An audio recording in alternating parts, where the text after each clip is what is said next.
సాయి పల్లవి నటిస్తున్న రామాయణం పార్ట్ 1 లో ఆమె సీతాదేవి పాత్రను పోషిస్తున్నారు. ఈ చిత్రానికి నితీష్ తివారీ దర్శకత్వం వహిస్తున్నారు. ఇందులో శ్రీరాముడిగా రణబీర్ కపూర్, రావణుడిగా యష్ నటిస్తున్నారు.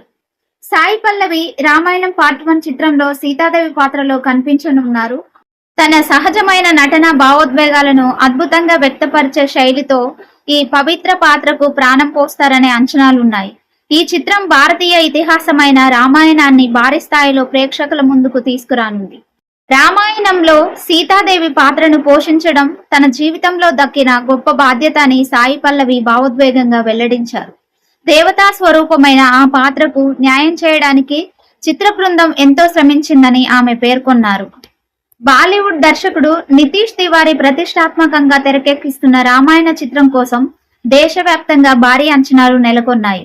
ఈ సినిమాలో శ్రీరాముడిగా రణబీర్ కపూర్, సీతాదేవి పాత్రలో సాయి పల్లవి నటిస్తుండగా తాజాగా జరిగిన రామాయణ ప్రథమ్ సంకల్ప్ కార్యక్రమంలో సాయి పల్లవి చేసిన భావోద్వేగ ప్రసంగం అభిమానులను ఆకట్టుకుంది.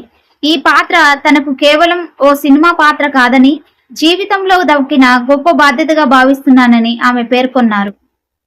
సాయి పల్లవి మాట్లాడుతూ, సీతాదేవి పాత్రను పోషించే అవకాశం రావడం తన జీవితంలో అరుదైన వరమని చెప్పారు. కోట్లాది మంది భారతీయులు ఆరాధించే దైవ స్వరూపమైన పాత్రను తెరపై ఆవిష్కరించడం ఎంతో బాధ్యతతో కూడుకున్న విషయమని ఆమె అన్నారు.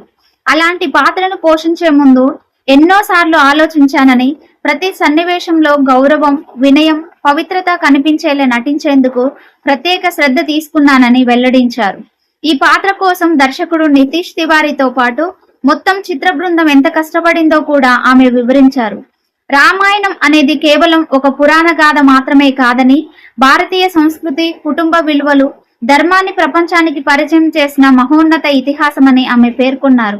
అందుకే ప్రతి పాత్రను అత్యంత జాగ్రత్తగా రూపొందించామని చెప్పారు. సాయి పల్లవి ప్రసంగంలో వినిపించిన వినయం సోషల్ మీడియాలోనూ ప్రశంసలు అందుకుంటుంది. సీతాదేవి పాత్రను నటించడం కాదు, అనుభవించాను. ఈ పాత్ర నాకు ఆధ్యాత్మిక అనుభూతిని ఇచ్చింది అని ఆమె చెప్పిన మాటలు అభిమానులను భావోద్వేగానికి గురి చేశాయి. ఇక రామాయణ చిత్రం భారతీయ సినీ చరిత్రలోనే అత్యంత భారీ బడ్జెట్ తో రూపొందుతున్న సినిమాల్లో ఒకటిగా నిలుస్తుంది. అద్భుతమైన విజువల్ ఎఫెక్ట్స్, అంతర్జాతీయ స్థాయి సాంకేతిక నిపుణులు, భారీ తారాగణంతో ఈ చిత్రాన్ని 2 భాగాలుగా తెరకెక్కిస్తున్నారు. మొదటి భాగం దసరా సందర్భంగా, రెండో భాగం వచ్చే ఏడాది దీపావళి సందర్భంగా విడుదలయ్యే అవకాశాలు ఉన్నాయి.